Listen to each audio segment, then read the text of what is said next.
రా అప్పు, రా రా రా రా రా రా. రెండు కుర్చీలున్నాయేంటి? కూర్చో కూర్చో కూర్చో కూర్చో. ఆ, పైకి కనపడవు గాని లోపల నేనంటే బోల్డంత అభిమానమే బామ్మ. ఎందుకురా? చూడు, నా కోసం పక్కన కుర్చీ వేయించావుగా. రేయ్ లేరా పైకి, ఆ? లే. ఇదేంటి బామ్మ? ఆ కుర్చీ నీకు కాదురా. మరి ఇట్స్ మైన్.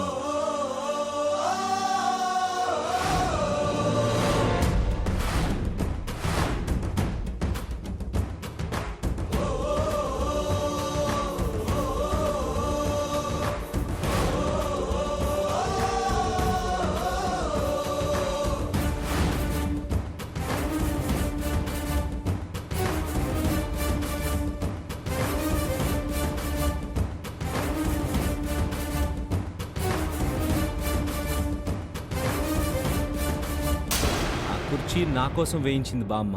ఏం బామ్మ, నేను చెప్పింది కరెక్టేగా? 100% correct. All the best. Thanks బామ్మ.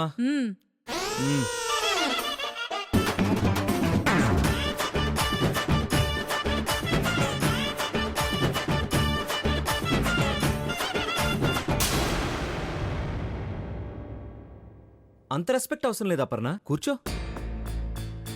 ఇతను ఎందుకు వచ్చాడు బామ్మ? ఈ ఆఫీస్లో ఇతనికేం పని? ఆర్యను వదిలేసి ఇతనికి సీట్ ఇవ్వడం ఏంటి? కరెక్ట్ గా అడిగావు అపర్ణ. మనోని నేనుండగా ఎవరినో తీసుకొచ్చి సీట్ ఇవ్వడం ఏంటి? అసలు ఏంటి కుట్రా? చాలా ఆపరా. కంపెనీ ప్రస్తుతం నష్టాల్లో ఉంది. పని లేకపోయినా లాభాలు లేకపోయినా మనల్ని నమ్ముకుని ఇంతమంది స్టాఫ్ని బతికించడానికి అప్పులు చేయాల్సి వచ్చింది. ఆ అప్పు ఈ అర్జున్ ఇచ్చాడు. ఎస్, అందుకనే బామ్మగారి కంపెనీలో నాకు పార్ట్నర్షిప్ ఇచ్చారు. సో నేను ఇప్పుడు ఈ కంపెనీకి పార్ట్నర్ని. లీగల్ గా ఈ కంపెనీకి బాస్ నేను. నా సంతకం లేకుండా నువ్వు పార్ట్నర్ ఎలా అవుతావు? సంతకం పెట్టావు కదా నాన్న. సంతకమా? నేనా? ఎప్పుడు? 5 కప్పులు ఐస్ క్రీమ్ తిన్నప్పుడు రా. ఓసారి గుర్తు తెచ్చుకో. బామ్మ అయిపోయింది, ఇంకోటి ఇవ్వు బామ్మ. ఆ.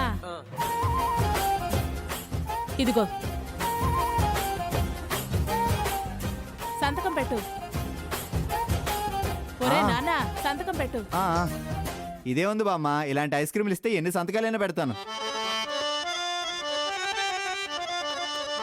అంటే ఐస్ క్రీమ్ అడ్డు పెట్టుకుని ఇంత నమ్మక ద్రోహం చేస్తావా? నో, నేను ఒప్పుకోను. ఈ పేపర్లు ఉండగా నువ్వు ఒప్పుకోవడం ఏంట్రా? ఇది ఉంటే ఒప్పుకోవు. ఇప్పుడు దీన్ని నేను చింపేస్తే ఒరేయ్, నువ్వు ఇలాంటి వాడివని తెలిసే జిరాక్స్ కాపీ తీసుకొచ్చా. మోసం, దగా, కుట్ర.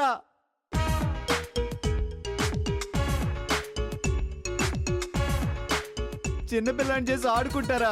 పైన దేవుడు అనేవాడు ఉన్నాడు. ఏదో రోజున నీకు ఐస్ క్రీమ్ పెట్టి పార్ట్నర్షిప్ క్యాన్సిల్ చేయిస్తాడు. సారీ బామ్మగారు, ఎలాంటి పరిస్థితుల్లో మీరు ఈ నిర్ణయం తీసుకున్నారో, ఎందుకు తీసుకోవాల్సి వచ్చిందో నాకు తెలియదు. కానీ అతనుంటే నేను ఇక్కడ ఉండలేను. ప్లీజ్ అప్పు, నా కోసం. ఎందుకంటే ఈ కంపెనీని కాపాడుకోవడానికి ఇంతకు మించి నాకు వేరే దారి లేదమ్మా. బయట వాళ్ళకి పార్ట్నర్షిప్ ఇచ్చే కంటే నీకు బాగా తెలిసిన వాడికి. ఏంటి? అదేనమ్మా, గతంలో మీ ఇద్దరి మధ్య. బామ్మగారు, చిచి, ఏదో అనబోయి ఇంకేదో అంటున్నానమ్మా. కావాలని అంటున్నావని అర్థమైంది. నా ఉద్దేశం, గతంలో మీ ఇద్దరి మధ్య ఒకరంటే ఒకరికి అభిమానం ఉంది, ప్రేమ ఉంది. బామ్మ ప్లీజ్.